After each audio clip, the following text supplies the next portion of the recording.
Hello and welcome to News Centre. I'm Parikshit Luthra. The Parliamentary Committee on Finance has recommended GST rate reduction for health insurance products, retail policies for senior citizens, among others. The committee has also sought that the 100 crore capital requirement be removed to encourage smaller players to enter the insurance sector. The panel has also said that the Ayushman Bharat scheme can be strengthened by allowing the missing middle to participate. The missing middle here refers to the percentage of the population who are not poor enough to be covered by government subsidized schemes, but not rich enough to afford private health insurance. The panel added that an appropriate roadmap to strengthen the financial conditions of 4 public sector companies must be established. A report by a noted agency has projected that India's insurance sector is expected to record fastest growth among the G20 countries. Total premium is expected to rise at an average rate of 7.1% in the next 4 years. I caught up with Jayant Sinha, chairperson of the Parliamentary Standing Committee on Finance, and I began by asking him about the reasons for under-penetration of the insurance business in India. As you know, over the last decade or so under Honorable Prime Minister Shri Narendra Modi ji's leadership, we have progressed very rapidly in multiple aspects of our overall financial system. Our banking system has been reformed in many different ways. It's very, very strong right now. Our asset management and wealth management businesses are doing extremely well. The fintech industry has really taken off, particularly in payments, as you know. And so now it's time that we take the insurance sector and strengthen and reform it as well, so that we can really provide the insurance products and services that our economy needs right now. Of course, as you correctly pointed out, Parikshit, even though the industry is growing rapidly, we are still very under-penetrated. So the Standing Committee on Finance over the last many months has been talking to all the various stakeholders, the regulators, industry participants, consumers, investors. We have been talking to all stakeholders to understand how should we develop a roadmap for the insurance sector to really progress and deepen its penetration in India. Right. Let me ask you about the need to rationalize GST on insurance products, which is 18% at present. Which segments or which products under the insurance sector you feel make the cut for a rationalization of GST? Parikshit, the Standing Committee on Finance in its comprehensive report has looked at both the demand side, the supply side, and overall regulation and taxing as well in this very important sector.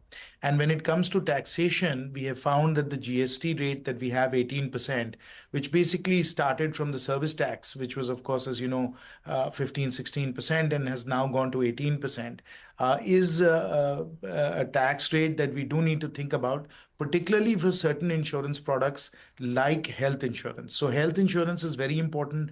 It protects people. It enables them to be able to get necessary support when they need it, particularly when they're facing life-threatening illnesses.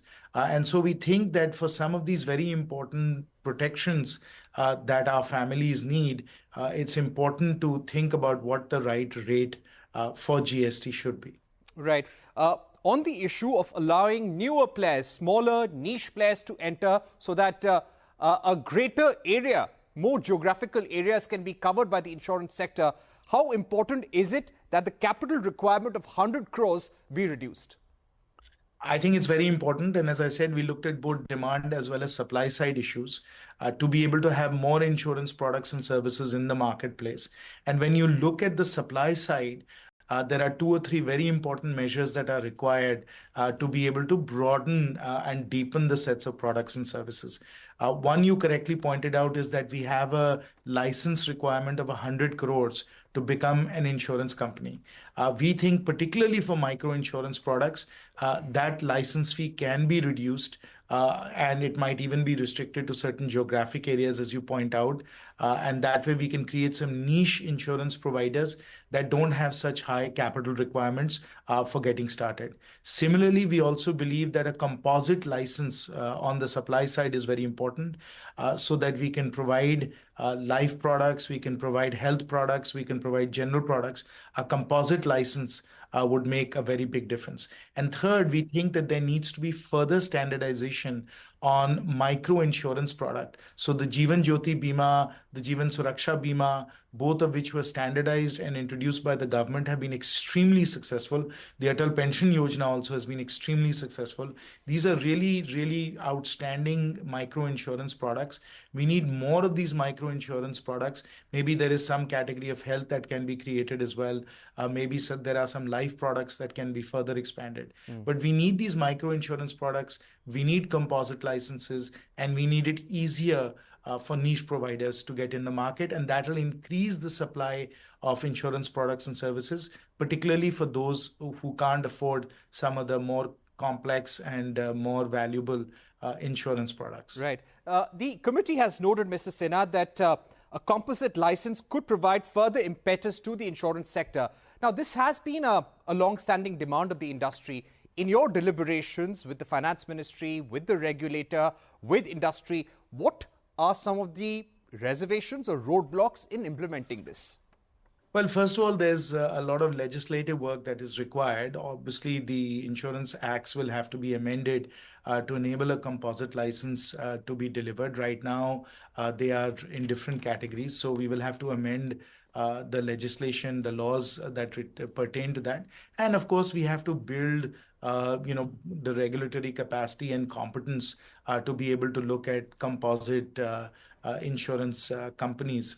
That being said, we think that it will be very attractive for individual customers, because they can get all-in-one products, they can get a range of products all from one single insurance provider, which will enable us to broaden coverage and make this much more accessible for people. So we think a composite license is a very good thing. It'll require some work as far as the government is concerned and as far as legislation is concerned. But by and large, what we found is that stakeholders are very much in support of a composite license. Right. Allowing the missing middle to participate. You said that Ayushman Bharat scheme has done very well. It can be further strengthened. Why is it important to include the missing middle? What will possibly be the cost involved of such an exercise? So universal health insurance through Ayushman Bharat has been a profoundly important step for India's social security architecture. It's extremely popular. It's been extremely successful. But it is, of course, targeted more to the lower sections of society, not so much for the middle class. Now, again, when we consulted with multiple stakeholders, consumer associations and others, they also said that they would like to be able to get the Ayushman Bharat coverage. Perhaps instead of 5 lakhs, it could be 10 lakhs or even 20 lakhs. But available through the same kind of systems that have been created for Ayushman Bharat. Of course, there will be a premium that middle-class households will have to pay for that. But with that premium, they can get this kind of coverage, which will ease a very big burden that they have and provide them a really good health safety net, which the middle class also requires. And that's why we coined this term of the missing middle. Right. Now, in terms of improving the financial conditions of public sector general insurance companies, you have called for an appropriate strategic roadmap so that all remedial steps can be taken. What are some of the major issues that you've seen? And if I ask you for top 2 or 3 remedial measures which are needed, what would those be? So the Honorable Finance Minister has done an extraordinary job of strengthening our banking sector. And our banking sector has gone through 3 or 4 major reform measures which have been very successful and have really strengthened our overall banking system. These are the kinds of measures that we should consider for our public insurance companies as well. And that is why we need to come up with some kind of a policy roadmap that will enable us to strengthen our public general insurance companies. So there are 3 or 4 steps that should be considered. How and in what sequence and to which companies, that is precisely what the Ministry of Finance along with the regulator, should work through. But the 3 or 4 important steps that we should consider, some of which have already been initiated. For example, we have already strengthened the balance sheets of these public sector insurance companies by putting more capital into them. So recapitalization is one measure. Number two, streamlining in terms of cost efficiencies in ensuring that they can provide competitive products and services. That's required. Number three, there may be consolidation that could be helpful. Of course, we've consolidated some of the banks, and that has made a difference. And then number four, if there are ways in which some of these insurance companies can have more of their ownership through the public markets and less so from the government, that also should be considered. So divestment of some form should also be considered. So these are the kinds of measures that have been followed as far as the banking system is concerned. They definitely need to be considered as far as the public sector insurance companies are also concerned. And they have a very important role to play, whether we look at general insurance policies, whether we look at reinsurance, whether we look at catastrophic insurance. In all of these cases, the government insurance companies have a very, very important role to play. So we must absolutely strengthen them. Right. You've also called for an ombudsman that the IRDAI should establish on the lines of RBI to address consumer grievances. While conducting this review, what was the biggest grievance that consumers across the country face that you feel needs to be addressed urgently through such an ombudsman? So there are two very big consumer issues that have emerged through our hearings. Number one is claims processing and the time taken on claims. Many times claims are disallowed and then you have to fight the insurance company and so on. For small companies, small enterprises, and for individuals, this becomes very, very difficult to fight a big insurance company. So we need an ombudsperson that can enable you to get your legitimate claims settled. So claim settlement is a big area of concern. Second, there are a lot of unclaimed policies where, again, it's been difficult to figure out who the beneficiary is for some of these unclaimed policies. So we've also recommended an unclaimed policy portal that will allow the resolution of these kinds of claim issues as well. So for all of these purposes, like the RBI has done so very well, which is to create an ombudsperson and an ombudsperson system which allows fair and quick resolution of many of these consumer issues. We believe that this would be required in the insurance sector as well. And here again, IRDA has taken some very good steps through the Bima Sugam portal. So we think we need to strengthen the Bima Sugam portal. We need an ombudsperson to provide some regulatory oversight of all of this. And we think just like we have in many other industries. And for example, we did this for aviation, where we created a passenger charter. We think it's important to create a customer charter for the insurance sector as well, so that there's time-bound settlement of claims, that there is an expectation how swiftly issues will get resolved, that there's a resolution process, and so on. So we think a consumer charter, just like we have in the aviation industry, is very much required. Right. And my final question, sir, though it's not connected to this report, it would be on the regulatory concerns that have been flagged by RBI with regard to Paytm.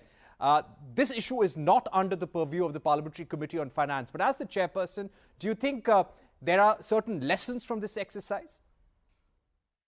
RBI, of course, is taking appropriate action, and I think that action has been a measured response. Obviously, they are now very, very adept as far as supervision is concerned, as far as their oversight is concerned, and they followed a staged process of flagging concerns and ensuring that consumers are protected. And all of this is built on the experience of the last several years, where we've dealt with many of these kinds of situations, compliance issues with multiple different banks, with NBFCs.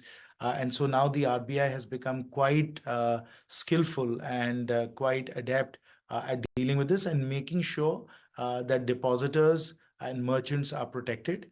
And it is that if there is a bank that doesn't have the right compliance, the right controls, it is the bank that has to resolve this quickly. But at all costs, consumers, depositors, and merchants are protected.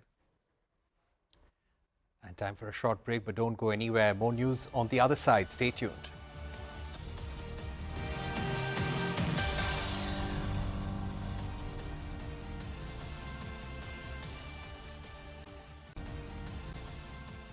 Welcome back. You're watching News Centre. The NCLT's Mumbai bench will hear Zee Entertainment's plea seeking the implementation of its merger with Sony on the 12th of March. The tribunal has clubbed Zee's plea with that of its shareholder, Madman Film Ventures. Remember, Madman Film Ventures previously approached the NCLT seeking implementation of the merger. Ashwin Kumar is standing by with the latest. Well, the battle between Zee and Sony continues to rage on. Let's keep in mind that it's just on Sunday the emergency arbitrator in Singapore had allowed Zee to seek reliefs in Indian courts, NCLT Mumbai to be specific. And less than 48 hours after that, just on Tuesday, we find that Zee's application was in fact taken up for hearing before the NCLT Mumbai. In this application, Zee is seeking enforcement of the $10 billion with merger. And importantly, Zee's counsel made an opening submission that they believe that only the NCLT Mumbai has the appropriate jurisdiction to decide the fate of the matter. Sony, of course, will be disputing that, will be raising questions on maintainability. All of this will get decided. The NCLT, meanwhile, has issued a notice, has agreed to hear Zee's application. But importantly, Zee's application was not the first one to reach NCLT Mumbai seeking enforcement of this merger. Zee's shareholder, Madman Films, has already moved the NCLT. That is also another application that NCLT Mumbai has agreed to hear, has issued a notice on to Sony, and importantly will be taking up this application, these two applications on March 12th. So that's when we can expect more clarity on the way forward as far as the Zee-Sony merger is concerned. Thanks, Ashmit. The Bombay High Court has called the arrest of former ICICI Bank CEO Chanda Kochhar and her husband Deepak Kochhar as illegal. The court also confirmed the interim bail granted to the Kochhars in January last year over the Videocon loan case. The High Court ruled the arrest is in violation of the law as no notice for appearance before concerned police officers were issued. The Kochhars were arrested in December 22 over allegations of cheating and irregularities in a 3,250 crore rupee loan extended by the ICICI Bank to the Videocon Group in 2012. Moving on to the big story, shares of Paytm's parent company, 197 Communications, recovered in today's trade after declining over 40% in the last three trading sessions. Sources told CNBC-TV18 that Paytm founder and CEO Vijay Shekhar Sharma met RBI officials yesterday, but there is no forward movement on the matter. Ritu Singh joins us now with more details. Well, yes, Paytm's founder Vijay Shekhar Sharma did have a meeting with RBI officials over the Paytm Payments Bank matter, but there's not much to write about just yet. We understand there's been no forward movement or any relief provided by the regulator, and the restrictions are likely to remain. But while the bank's troubles may not have ended, the free fall in Paytm shares seems to have found a bottom. We saw the stock rising in trade today, closing about 3% higher after 3 days of relentless selling.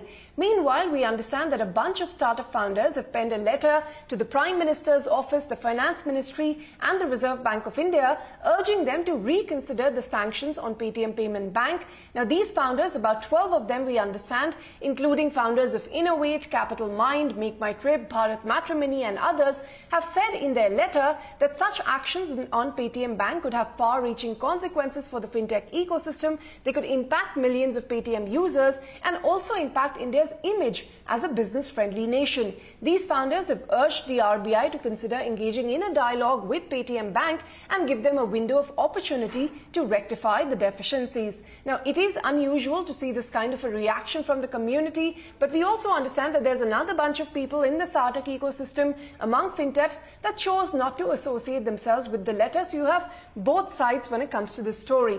In other developments, following some reports of a potential sale of Paytm's wallet business to Jio Financial, both Paytm as well as Paytm Payment Bank as well as Jio Financial have clarified to exchanges that they are not engaged in any such discussions, calling news reports suggesting otherwise false and speculative. HDFC Bank Group has received RBI's approval to acquire up to 9.5% stake in Yes Bank, IndusInd, Axis Bank, ICICI Bank, Suryodaya Small Finance Bank and Bandhan Bank. The approval shall stand cancelled if the group fails to acquire stake within 1 year. In a clarification to CNBC-TV18, the private lender said that the central bank's approval is not for HDFC Bank as a standalone entity, but the whole group. Moving on, the Adani Group is in talks to raise about $500 million via dollar bonds. According to a Bloomberg report, Adani Green Energy is discussing the transaction with a group of foreign banks, including a US firm. The sale is expected later this year and is yet to be finalized. This will be the Adani Group's first overseas issuance since Hindenburg Research accused it of fraud and stock manipulation. Walmart-backed payments aggregator PhonePe has appointed 3 new members to its board in a bid to strengthen governance. In a regulatory filing, the company has announced that former Revenue Secretary Tarun Bajaj will join its board, along with Walmart CFO John Rainey and Chief People Officer Donna Morris. More than 1,000 exhibitors participated in the 3-day Bharat Mobility Expo, which concluded recently. There are talks to turn it into an annual offering after it attracted over 1.2 lakh visitors. At the sidelines of the event, Sanjay Kapoor, Chairman Sona Comstar, told CNBC-TV18 that the famed scheme has been a positive scheme which gave impetus to electric buses. Meanwhile, one of the largest intercity bus operators, Flixbus, formally entered the India market with a launch event at the Expo. FAME has been definitely a positive scheme, and it's if we can continue it, will be very helpful for the industry.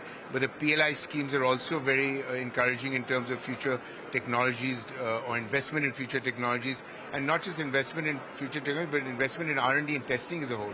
So it's definitely a step in the right direction, and we hope that FAME continues. So I think, FTAs are definitely positive. It puts us in a level playing field and makes us globally competitive. And that's really what we need to look at as an industry, because, again, we're sitting in a very opportune moment where additional capacity investment will come to India. First of all, we are super excited about the Indian market. It's one of the largest bus markets on earth, and I think huge potential in the future. We were looking at India for 4 years now, and we decided now is the right time to launch and really also to participate in the future growth that India has and provide sustainable and collective transport here. And we're going to, of course, invest in the years to come into the Indian market. We have a very long-term horizon. We never closed the country before, and we will not do so in India. So we are here to stay, and we will invest with a long-term horizon into India. All right, those were all the updates from the Bharat Mobility Summit, the first edition. With that, it's a wrap on this edition of News Center. More news and updates continue right here.